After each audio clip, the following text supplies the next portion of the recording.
Bonjour, moi je m'appelle Alexandre But. Alors, beaucoup de personnes me posent la question si c'est un pseudo, et non, c'est vraiment mon vrai prénom. Je ne l'écris pas avec un nom de plume. J'ai 25 ans, j'habite en région parisienne et je travaille actuellement en tant qu'étalonneuse dans le domaine de l'audiovisuel. Voilà, donc c'est un petit peu la continuité du travail créatif de l'écriture, c'est-à-dire qu'on invente un petit peu des histoires avec la colorimétrie des vidéos. C'est un petit peu mon travail, c'est de retoucher la colorimétrie des vidéos et ça mêle un petit peu artistique et pratique. Et c'est assez passionnant. Comment est-ce que tu en es arrivé à publier ton premier livre? Alors, ça a été un parcours assez semé d'embûches. Il faut savoir que déjà, je ne comptais pas me faire publier à la base. Donc j'ai commencé par la trilogie de l'Odyssée des mondes. On a le premier tome ici. Alors, pourquoi est-ce que j'ai commencé par la trilogie? Aucune idée. Je me suis vraiment levée un matin en me disant vas-y, j'écris une trilogie, je ne sais pas dans quoi je m'embarque. Mais je me suis vraiment laissée porter par l'inspiration. Et cette trilogie, je l'ai commencée à l'âge de 14 ans. Donc c'était une période assez difficile pour moi où j'étais très introvertie. Et j'écrivais vraiment en tant qu'exécutant, vraiment pour extérioriser plein de choses que je ne pouvais pas forcément dire à l'oral.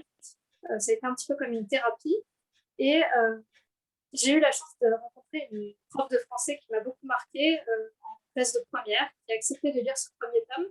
Et c'est elle qui m'a un petit peu ouvert la voie et la suggestion de pourquoi pas me faire éditer. Donc, elle m'a mis en relation avec des éditeurs, pas forcément qui publiaient de l'imaginaire, mais pour moi, ça m'a ouvert les portes de ce monde-là que je ne connaissais pas du tout. Et, euh, et de fil en aiguille, j'ai discuté avec ces éditeurs. Ensuite, je me suis vraiment décidée à envoyer mon manuscrit après beaucoup de relectures et de corrections et de bêta-lecture aussi. Et à la base, j'avais signé avec une première maison d'édition. Et finalement, ça ne s'est jamais vraiment fait. Cette maison d'édition a fermé. Et j'avais ma meilleure amie, Marie Luchigo, qui était déjà éditée chez Superman à l'époque, avec son premier roman également. On est meilleures amies depuis un bout de temps. Et c'est assez marrant parce qu'on avait cette même prof de français, on avait terminé nos premiers tomes en même temps, donc on était très synchronisés. Et elle était déjà éditée chez Sudaren et elle a parlé de moi à David Martin, l'éditeur de Sudaren Édition. Et il se trouve qu'il était de passage à Montpellier où je faisais mes études. Donc c'est vraiment le hasard du destin qui a fait qu'on s'est rencontrés alors que ce n'était pas du tout prévu à la base. Donc on a pu se voir en face à face, on a pu discuter de mon projet. L'avantage pour lui, c'était que j'avais déjà ma trilogie qui était déjà entièrement écrite. Donc pour lui, c'était aussi une assurance que je ne le laisse pas tomber parce que souvent les jeunes auteurs ont tendance à écrire un premier tome et puis après à laisser un petit peu tomber ce projet pour passer sur d'autres projets. Moi, j'avais vraiment cette trilogie qui était entière et qui était déjà écrite. Et voilà, le contact est très bien passé. Je voulais voir aussi sur le plan humain aussi, parce que je fonctionne beaucoup au ressenti, surtout quand on confie un petit peu son premier bébé, son premier livre à quelqu'un. Et voilà, le contact est très bien passé. J'ai reçu le contrat que j'ai signé ensuite. Et je crois dans les 6 mois, j'avais mon premier livre entre les mains. C'était un grand, grand moment d'émotion. Et j'ai signé en 2015, si je me souviens bien. Là, ça fait ma 6e année chez Souteraine et franchement, c'est une aventure incroyable. J'ai 6 romans édités chez eux et franchement, je regrette rien. Et ce que je dis toujours en fait aux personnes, c'est que la publication du livre, c'est seulement la première étape. Pour moi, ce qui est le plus intéressant, c'est le chemin qu'il y a derrière, toute la vie du livre. Et tous les lecteurs, toutes les rencontres qu'on peut faire derrière, c'est extraordinaire. Est-ce que tu peux nous en parler plus en détail du coup du travail avec Sudaren? Comment ça s'est passé? Oui, alors les méthodes de Sudaren ont un petit peu évolué. Ça a commencé par une petite maison d'édition, et puis comme toute maison d'édition, enfin, ça évolue, ça va corriger un petit peu ses défauts. Et en ce moment, surtout, on a une belle évolution, on a beaucoup de partenariats qui se font. Donc, moi, je suis arrivée à l'époque voilà, où la maison a commencé à rayonner, et on commençait tout juste à faire ce qu'on appelle les conventions, donc tout ce qui est un peu Japan Expo, Hero Festival, tout ce Game Show et compagnie. Donc voilà, je suis arrivée vraiment à la période où on commençait tout juste, on était un peu les précurseurs en termes de maison d'édition à faire ce genre d'événement un peu geek. Euh, en tout cas, la collaboration pour moi s'est très bien passée et se passe toujours très bien, puisqu'actuellement, je travaille sur un prochain livre qui va sortir cet été, et justement que je vais soumettre à Souterraine d'ici les prochains jours. Euh, je trouve que le gros avantage, c'est vraiment le côté accessible et humain que moi je recherchais. Et c'est ce qui me faisait un petit peu peur chez les plus grandes maisons d'édition, c'est de ne pas forcément pouvoir être en contact direct avec l'éditeur. Et là, vraiment, David est très accessible. Enfin, pour moi, Sudaren, je le considère vraiment comme une deuxième famille. Et beaucoup des rencontres que j'ai faites, c'était justement entre auteurs. Et je pense notamment à Blondie, à Alexandre Sanchez, Alexandre Belavente, enfin, là, plein de petits noms comme ça qui ressortent. Et souvent, ce sont les mêmes personnes qu'on retrouve en convention. Et voilà, en plus des moments où on va dire vraiment sur la convention qu'on partage. C'est pas juste on se voit par exemple 5 ou 6 heures pendant la convention et après chacun fait sa vie. C'est vraiment souvent on dort dans un Airbnb, on est amené à être ensemble et à échanger et à revoir un petit peu ce qui s'est passé pendant la journée, en parler. Souvent, David aussi fait des restaurants avec nous, on mange tous ensemble et ça nous permet aussi des petits moments de partage. Donc voilà, il y a ce côté très accessible et très deuxième famille qui est très important pour moi. Et on essaye quand même de maintenir le lien, même si là on est en période un petit peu de crise sanitaire. Sud-Arène a toujours bien su rebondir. Et ce que j'apprécie aussi, c'est que la maison d'édition est très ouverte aux suggestions des auteurs. C'est-à-dire que ce n'est pas juste l'éditeur qui fait le travail de son côté et les auteurs qui signent un contrat. On est tous dans la même barque et le but, c'est naviguer ensemble pour avancer dans la même direction. Et voilà, c'est ça aussi que j'apprécie. Il y a toujours un gros respect de la volonté de l'auteur. Je pense notamment aux couvertures. On a quand même une très grande liberté sur les couvertures. On peut choisir soit de la faire nous-mêmes, soit de soumettre une maquette avec déjà notre idée et ce sera la graphiste de Sud-Arène qui va s'occuper de donner vie aux idées qu'on a. Moi, je sais que par exemple sur Everlake Post, si on fait leur psychologique, j'ai une mise en page qui est très très particulière et qui dénote vraiment surtout de l'univers du thriller, où on a des mots qui sont peut-être en plus gros, en gras, avec différentes écritures, voire même des pages entières qui sont totalement déstructurées. Et c'est vraiment volontaire et David a été vraiment super dans ce sens-là, où c'était vraiment une volonté pour moi de me démarquer. Il y a beaucoup de particularités dans ce livre, mais notamment sa mise en page. Et plutôt que de me dire non, on part sur une mise en page totalement cadrée comme tout le monde, vraiment, il m'a laissé cette liberté-là. Donc, certes, ça a demandé un petit peu plus de travail justement en mise en page. Mais franchement, il a été super de ce côté-là. Et merci encore, David, pour cette liberté que tu nous laisses, parce que c'est important, je trouve, de respecter le travail de l'auteur. J'entendais notamment certains témoignages dans des très, très grandes maisons d'édition d'auteurs qui découvraient par exemple leur couverture le jour de la sortie. Et moi, ça me fait extrêmement peur parce que les couvertures, c'est vraiment quelque chose auquel on est attaché. C'est la première identité du livre, c'est la première chose qu'on voit, surtout quand on ne connaît pas le livre. Par exemple, il est exposé en librairie. Moi, c'est vraiment la couverture qui va décider si je m'intéresse un petit peu plus et si je tombe pour voir la quatrième de couverture ou pas. Et d'ailleurs, est-ce que tu peux nous en parler de tes livres? Ouais, alors je vais essayer de faire court parce qu'il y en a beaucoup. On va dire qu'il y a 6 livres en tout qui sont publiés, mais 3 histoires principales. Il y a déjà, comme je l'ai montré tout à l'heure, la trilogie de l'Odyssée des deux mondes. Là, c'est le premier tome. Alors, dans cette histoire, on va être sur un monde un petit peu moyenâgeux, médiéval. On est sur un continent totalement inventé qui est divisé en 2 mondes. Donc, justement, l'Odyssée des deux mondes. Un monde qui va être un petit peu médiéval, tel qu'on pourrait s'imaginer, où les personnes vivent vraiment par la culture, l'artisanat, le fait de s'instruire. C'est un peuple qui est très croyant envers les dieux. On est dans un monde où il y a 2 dieux fondateurs, une femme et un homme, qui représentent l'équilibre entre ténèbres et lumière.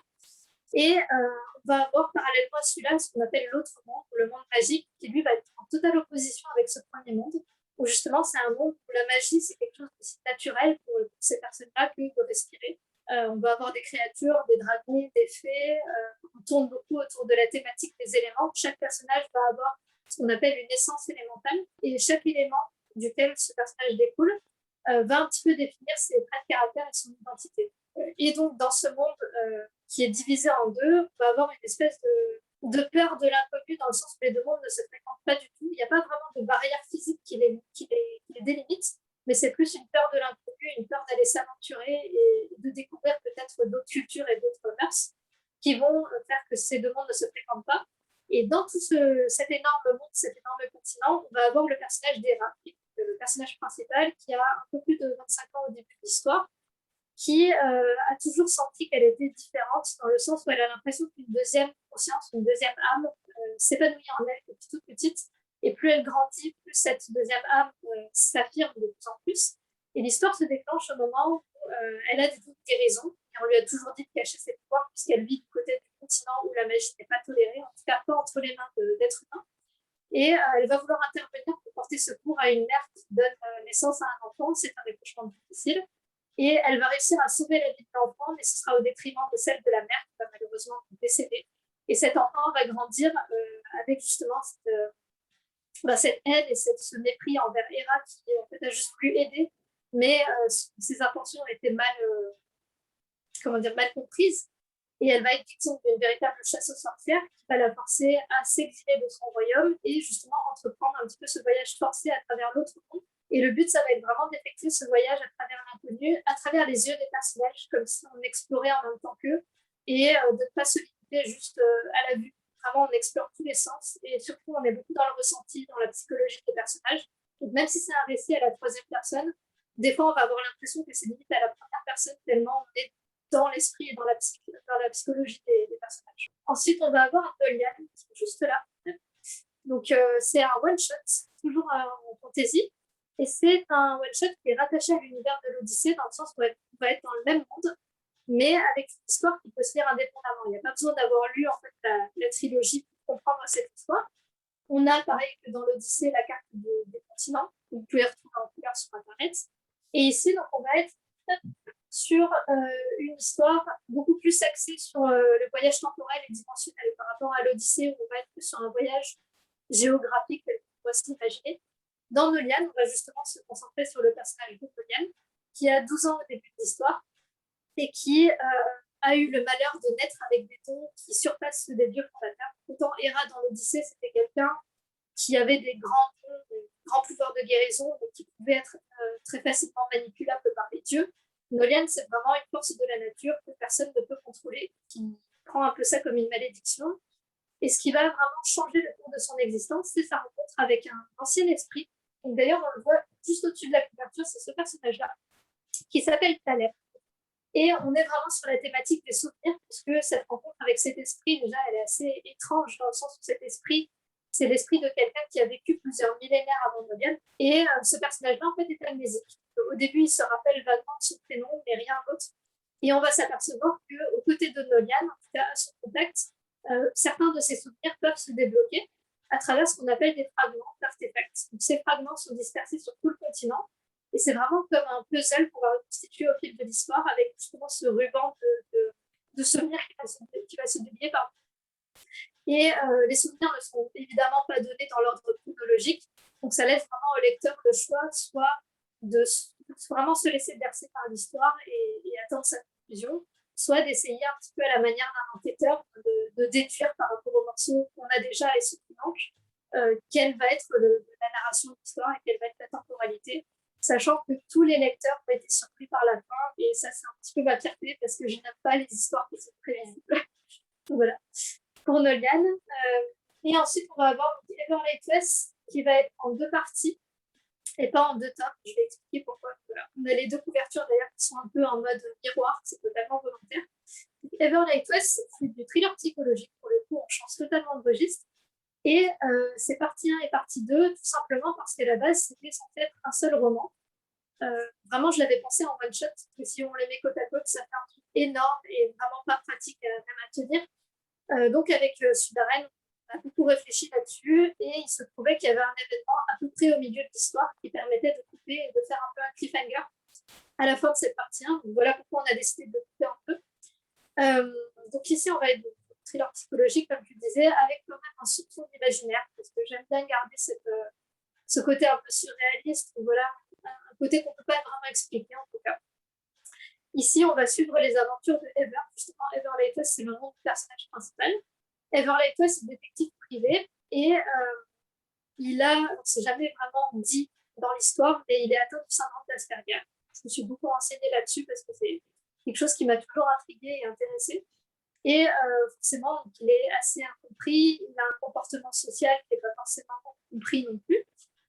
Les interactions sociales, c'est très difficile pour lui, et c'est quelqu'un d'assez solitaire qui se laisse un petit peu dépasser par son esprit, c'est-à-dire qu'il se sent prisonnier de son corps, et il ne vit finalement qu'à travers son esprit qui est assez brillant, et qui fait de lui quelqu'un d'assez incompris.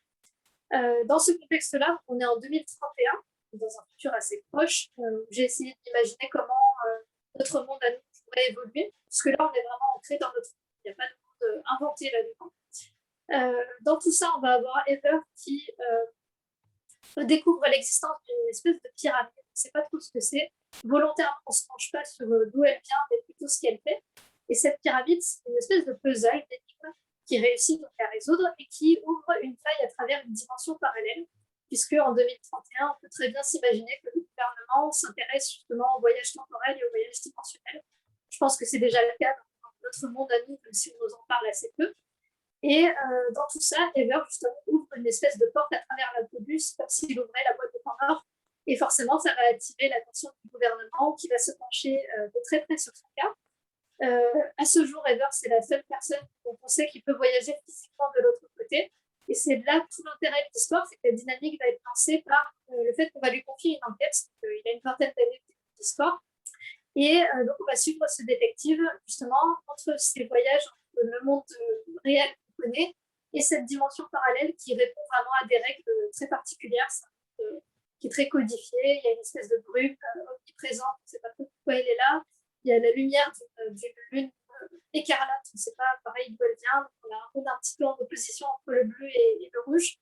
Il n'y a quasiment aucun élément physique dans cette autre dimension, à part des portes et des miroirs. C'est pour ça que d'ailleurs les miroirs sont très importants. J'en ai pas parlé, mais le résumé de Never Let Us, volontairement, j'ai pris le contre-pied de mes autres résumés, c'est-à-dire qu'il est extrêmement court et il se constitue d'une citation qui se complète entre le premier tome et le deuxième. La thématique des miroirs, on peut la prendre comme on veut. C'est aussi bien le miroir physique qui va refléter notre reflet, notre personne, et c'est aussi le miroir pour l'analogie comment on pourrait dire ça, des perspectives, puisque dans cette histoire, ce qui fait aussi l'originalité du récit, c'est que chaque personnage a sa propre réalité, son propre point de vue, et c'est vraiment la confrontation de ces points de vue qui va donner l'intérêt de chaque personnage. Et il y a tout un contexte de bataille psychologique entre le personnage d'Ever et son antagoniste. Et comme je le disais, je vais pouvoir vous montrer, en espérant que ça se voit bien, il y a certaines pages, comme je disais, qui sont un petit peu déconstruites volontairement, avec une mise en page assez particulière, comme là, juste là. Voilà, il y a des choses en gras, en italique.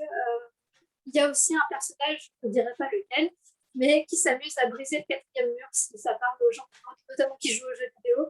Voilà, c'est un personnage qui va à la fois s'adresser aux autres personnages, mais implicitement au lecteur. Et c'est pas forcément quelque chose qu'on ressent de suite, ça se fait très progressivement.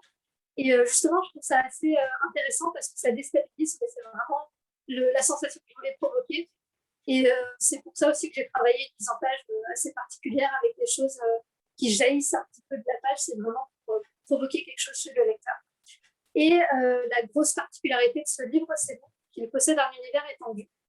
C'est-à-dire qu'on a deux parties. À la fin de la partie 2, on a sur la dernière page un QR code que je ne peux pas montrer parce qu'il faut avoir lu le livre et acheté le livre pour accéder à cet univers étendu. Donc ça s'appelle Reality Sight, l'univers étendu. Ça se présente sous la forme d'un QR code qu'on scanne à la fin de cette partie. Ça va nous amener sur un site internet qu'on a construit avec une équipe, on était 3 personnes dessus.